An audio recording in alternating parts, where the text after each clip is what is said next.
જોઈએ હવે કેટલાક ફૂલ ફોર્મ, એટલે કે તમને એક માર્કમાં આવા એમસીક્યુ પૂછાય કે નીચેની સંજ્ઞાનું પૂરું નામ આપો. તો જોઈએ પહેલું LHC.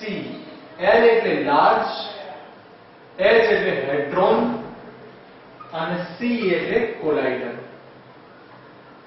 તો લાર્જ હેડ્રોન કોલાઇડર. ITER.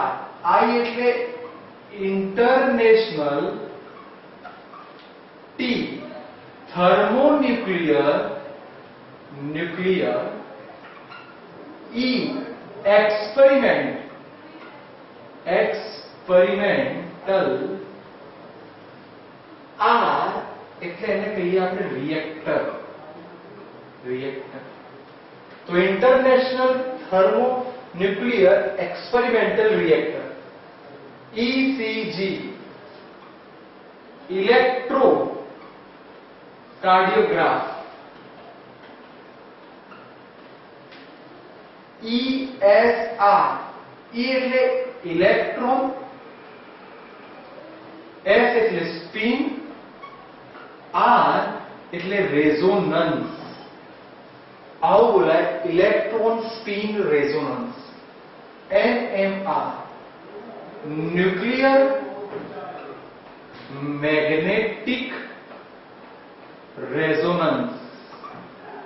ખરેખર રેઝોનન્સ એટલે અનુનાદ થાય.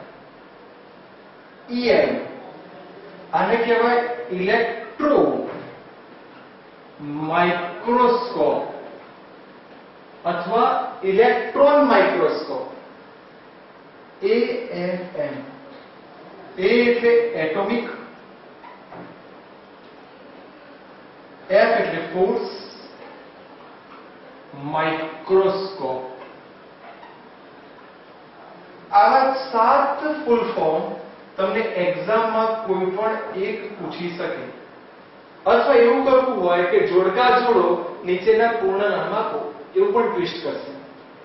આખું ફિઝિક્સ કે જેની અંદર બહુ બધી શોધો છે એ ખરેખર કયા વિચારો પર કામ કરે છે? તો એના પ્રમુખ 2 વિચાર છે. એક, બધી વસ્તુનો સમન્વય કરો, ભેગા કરો, જેને એકાકીકરણ કહેવાય. એકાકીકરણ. ગુજરાતીમાં કહું, ઇંગ્લિશમાં કહું તો યુનિયન, જે બધું ભેગું થતું હોય. અને જો છૂટું પાડીએ એને ન્યૂનીકરણ કહેવાય. ન્યૂનીકરણ, જેમાંથી બધી વસ્તુ સેપરેટ થાય.